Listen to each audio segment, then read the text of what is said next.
Donc la première partie de cette matinée va être consacrée à une conférence introductive de Christian Korn sur les enjeux de la prévention en matière de santé. J'ai évoqué tout à l'heure effectivement la parution d'un rapport récent en 2012 de Christian Korn et Jean-Claude Etienne du Conseil économique, social et environnemental. Et c'est sur ce sujet que M. Korn va intervenir. Et bien sûr, comme il s'agit de laisser la parole aux usagers et au public de manière générale, ensuite nous pourrons tout à fait échanger sur les éléments qui seront présentés tout de suite. Donc voilà, M. Korn, je vous laisse la parole.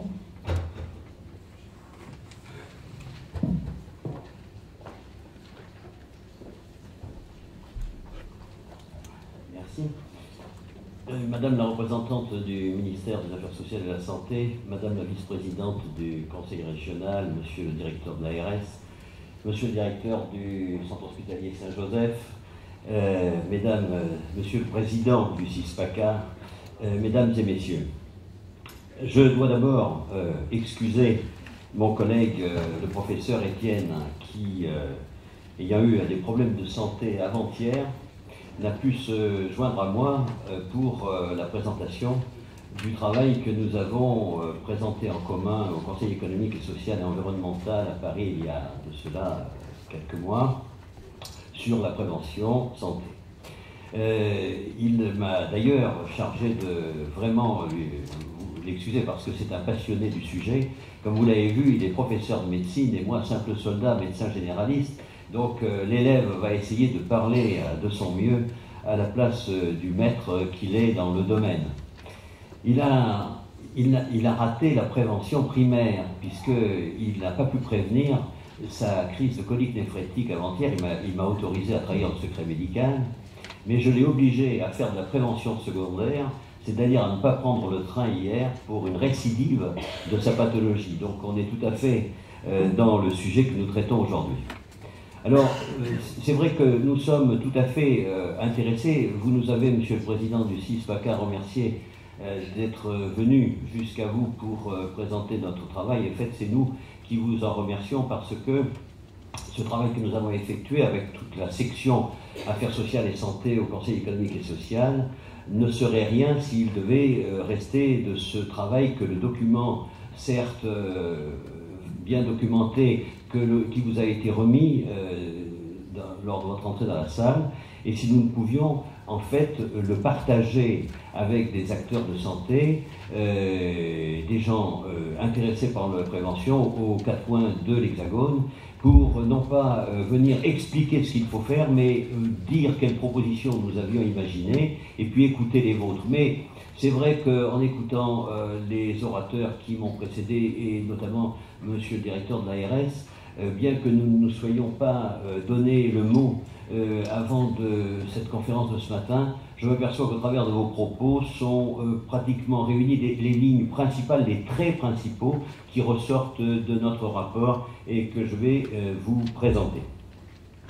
Alors, vous avez choisi comme titre « Comment développer une culture de la prévention tout au long de la vie ». Alors, ce « tout au long de la vie » nous convient, nous, parfaitement. Alors, je vais essayer d'abord de mettre en place... Là, ça. Oui, c'est ça.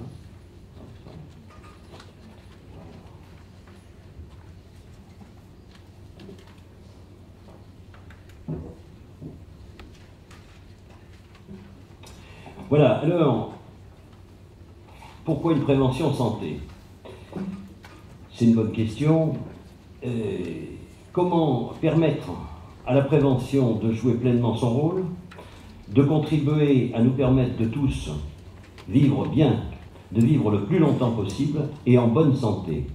Telle est la feuille de route que nous nous étions fixés.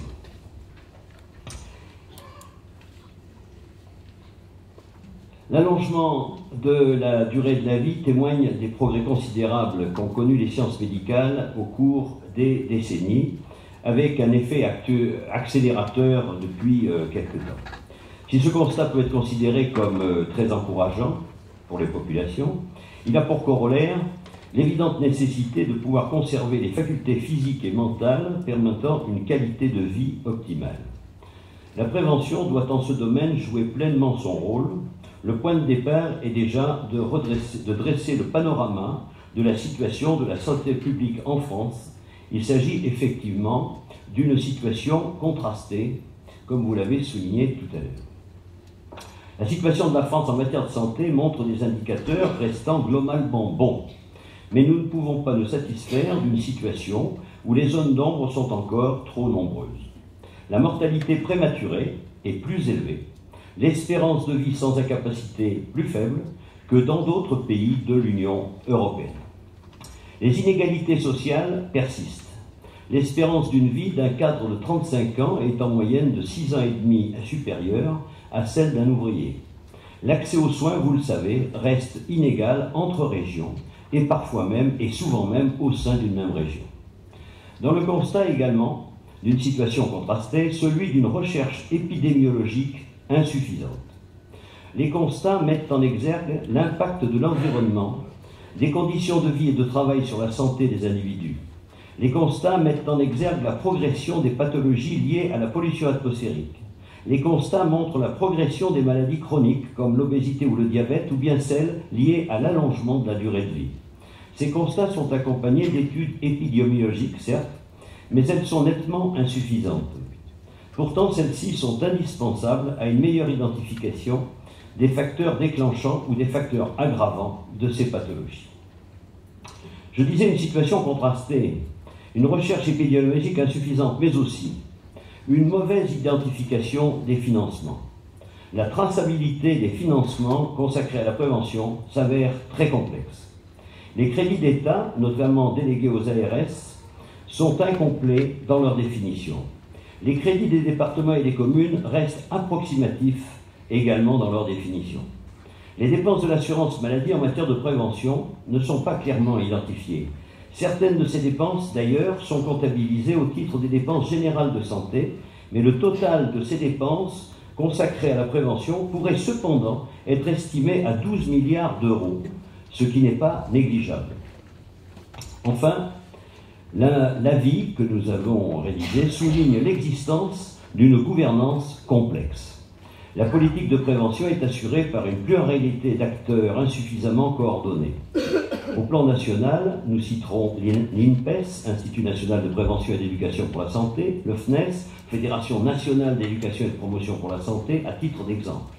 Il y a également des instances régionales, nous citerons les IREPS, les CORES. Il faut tenir compte aussi des instances chargées globalement de la santé, qui ont investi dans le champ de la prévention. Je veux parler de la Direction générale de la santé, des ARS, des organismes de médecine scolaire, de la médecine du travail, de la sécurité sociale et des mutuelles, etc. Tout cela aboutit à une absence de continuum stratégique qui fera l'objet de préconisations dans le présent projet d'avis. Quelles sont les préconisations du Conseil économique, social, environnemental? La qualité de vie, tel est bien le but ultime recherché, c'est ce que je disais en préliminaire à mon propos. La prévention est un élément majeur de réponse. La section des affaires sociales et de la santé a traité antérieurement au présent avis de la dépendance et de la protection sociale. À chaque fois, l'enjeu d'une prévention de qualité a été souligné. Une politique de prévention qui dépasse le cadre de la santé et interroge nos modes de vie et nos conditions de travail. Lorsqu'on évoque la prévention, de quoi parle-t-on? La prévention primaire, dont le but est d'éviter l'apparition de la maladie, la prévention secondaire, dont le but est de détecter la maladie le plus précocement possible pour en freiner ou en stopper l'évolution, la prévention tertiaire visant à réduire les récidives et les incapacités conséquentes. Les études récentes ajoutent une prévention quaternaire qui recouvre notamment le sujet de la surmédicalisation, mais cette dernière mériterait, au même titre que la médecine prédictive, un avis complémentaire à la lumière des technologies nouvelles, des dispositions législatives récentes et de l'éthique. La saisine originelle prévoyait de traiter de l'ensemble de ces points, mais la section dont je fais partie s'est recentrée sur les enjeux de la prévention en matière de santé.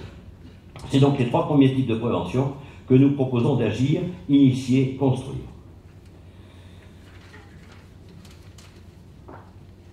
Alors, dans nos préconisations, le premier levier pour nous est d'initier, de diffuser une culture de prévention et de favoriser son appropriation par chacun. Je crois que là, je rejoins les propos qui viennent d'être tenus. C'est la question de la responsabilité qui est d'abord une responsabilité collective de la famille, premier lieu d'apprentissage et de partage des messages de prévention. L'avis met l'accent sur le rôle imminent de la famille.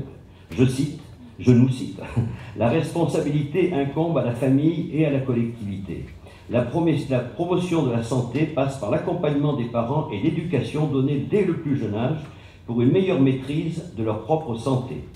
Pour améliorer la transmission des conseils et des bonnes pratiques, il est nécessaire de les expliquer, puis de les mettre en œuvre en famille. Responsabilité collective aussi au niveau des activités économiques, par exemple avec des contrôles renforcés, c'est un exemple, des rejets dans l'environnement. Responsabilité collective enfin du cadre de la vie en agissant pour préserver la qualité de l'air. La responsabilité collective, oui, mais aussi la responsabilité individuelle de chacun, à travers la construction de ce que nous avons parlé d'un parcours de prévention citoyen. Ce parcours de prévention citoyen doit profiter d'échéances médicales déjà programmées, comme les consultations de médecine scolaire, puis les consultations de médecine du travail, mais également en prenant appui sur les associations pour promouvoir la diffusion d'informations entre pairs, notamment pour les jeunes. La traçabilité de ces informations de prévention tout au long de la vie est essentielle, et le dossier médical personnel pourrait lui servir de support. Le succès de cette démarche suppose de renforcer les moyens de la protection maternelle et infantile, de la médecine scolaire et de la médecine du travail. Il faut également dépasser la culpabilisation, souvent stérile, en promouvant les qualités gustatives d'une alimentation équilibrée, par exemple. La répétition des messages est essentielle, et le CESE préconise d'étudier les conditions d'une réquisition du temps d'antenne au profit de l'INPES, Institut, je rappelle, national de prévention et d'éducation à la santé. Enfin, accroître la formation des professionnels de santé. La prévention s'inscrit progressivement dans la formation des professions médicales et paramédicales. Ces questions doivent figurer dans le contrôle des connaissances, et une formation visant à renforcer le diagnostic clinique des médecins permettrait de limiter au strict nécessaire la prise en charge, notamment médicamenteuse. Le développement professionnel continu, prévu par la loi HPST, doit intégrer un large volet consacré à la prévention afin d'éviter la surmédicalisation. Il s'agit donc de responsabiliser pleinement la collectivité. Une meilleure formation des intervenants aux confins du médical et du social pourrait contribuer à la prise en compte de la personne dans sa globalité. L'école, les entreprises doivent se sentir concernées et responsables de la prise en compte de la prévention par les individus. Il nous faut aussi fonder de nouvelles approches en prévention et en santé publique. Il faut recourir aux neurosciences pour optimiser les messages de prévention. La répartition des messages est essentielle et le caractère contre-productif de certains messages culpabilisateurs, on l'a dit tout à l'heure, ne sont plus à démontrer. Ainsi, l'utilisation de l'IRM permet de détecter la façon dont les individus réagissent à certains messages. C'est ce que je voulais traduire au travers de l'utilisation des neurosciences. Il en va de même de l'utilisation de la télémédecine et de l'appréhension de nouveaux risques en matière d'environnement et de génétique. Il nous faut également collecter les données d'évaluation des politiques publiques de prévention. De même, il faut renforcer la capacité épidémiologique de notre pays, ainsi que la transparence des expertises. Il faut aussi renforcer l'efficacité et la diffusion des messages par le développement de bonnes pratiques issues des neurosciences, de la génétique et des approches environnementales. Il faut mettre en place des campagnes intrusives adaptées pour toucher l'ensemble de la population et renforcer l'indépendance de ces messages en développant un devoir d'alerte portant les risques majeurs à la connaissance des autorités et du public, comme par exemple la cartographie des risques sanitaires liés à la présence de métaux lourds dans l'environnement.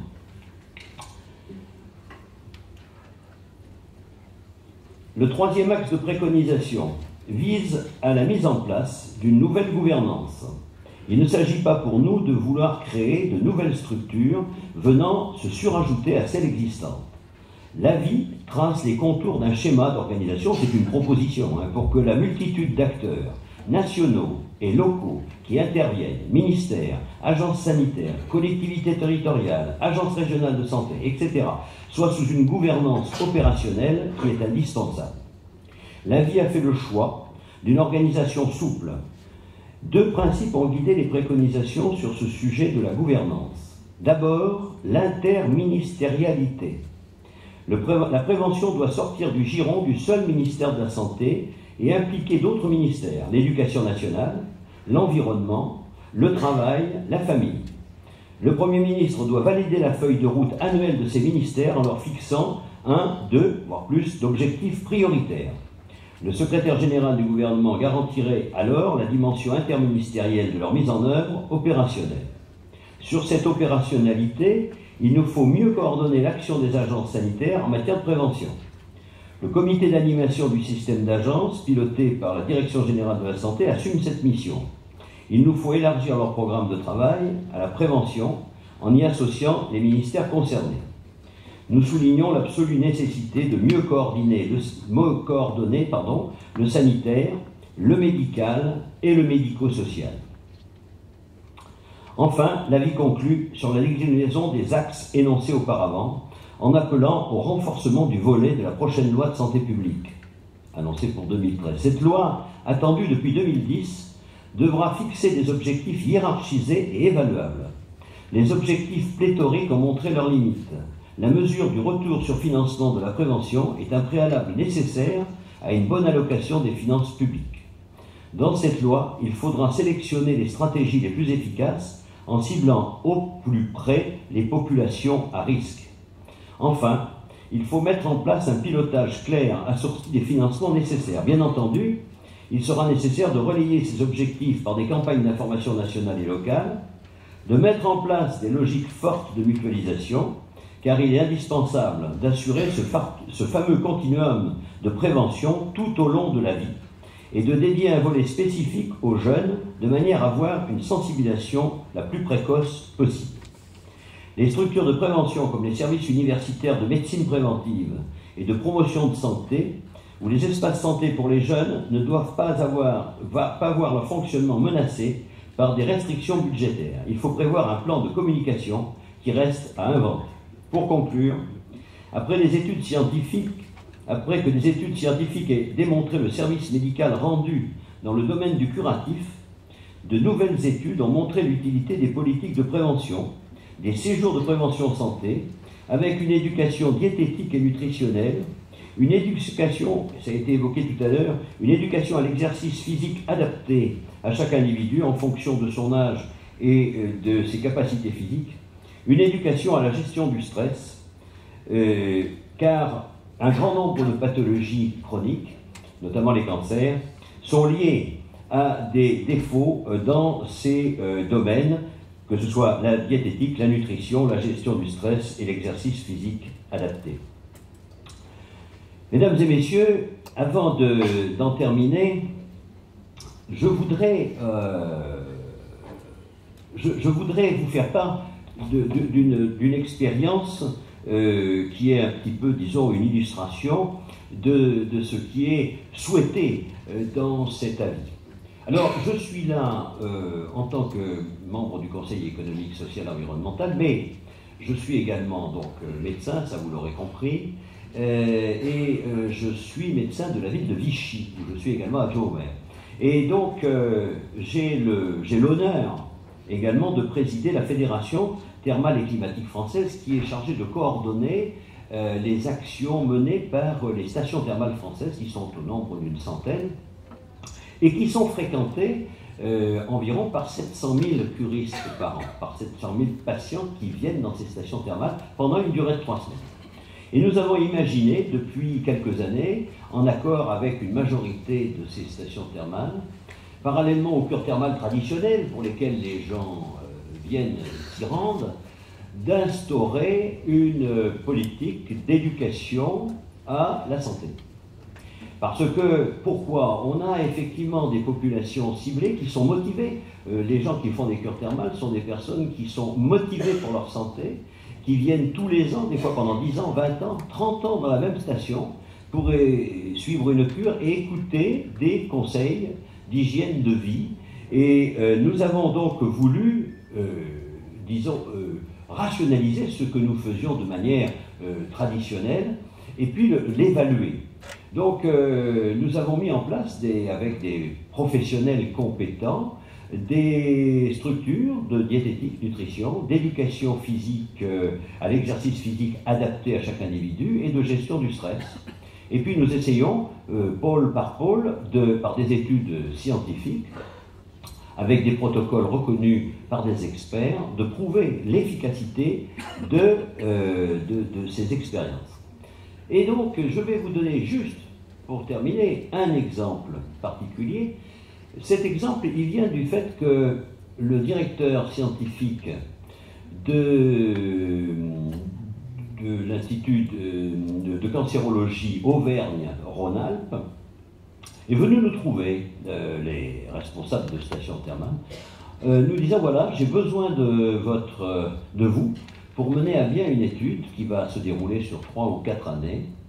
Nous souhaitons, pour des femmes qui ont présenté un cancer du sein, qui a été opéré, qui a été chimiothérapé, radiothérapé et qui sont en phase de stabilisation, nous souhaitons faire l'expérience de savoir si une éducation diététique et nutritionnelle permet d'améliorer leurs conditions de vie pour la réinsertion professionnelle et ou familiale, et surtout de prévenir les récidives. Nous lui avons demandé pourquoi. Il nous a expliqué, parce que c'est une notion qui est très peu connue, que c'est ce type de patiente, pour celles qui prennent un excès pondéral de 5 kg dans les années qui suivent, dans l'année qui suit leur dernier traitement, ont 50% de risque de récidive par rapport à celles qui ne prennent pas de poids. Et donc, il a voulu savoir si un séjour dans nos stations où nous faisons cette éducation nutritionnelle pourrait permettre l'amélioration des scores de récidive et d'insertion, de réinsertion dans la vie active. Et donc, cette étude est maintenant terminée depuis quelques semaines. Elle fera l'objet d'une publication avec des résultats qui apparemment sont positifs. Et c'est cet exemple pour vous montrer qu'en un lieu donné, on peut, si les structures le permettent, faire des applications pratiques de ce que nous préconisons en matière de prévention, parce que, comme nous le disions tout à l'heure, le tout n'est pas de publier des rapports les uns derrière les autres, de faire des discours à une tribune les uns derrière les autres, même si nous disons la même chose, si à un moment donné, nous ne faisons pas une mise en application de ce que nous préconisons, finalement, on aura été des bons élèves avec une bonne volonté, mais ça ne nous aura servi à rien pour nos concitoyens en matière de prévention et donc de santé publique. Je vous remercie de votre attention. Merci beaucoup.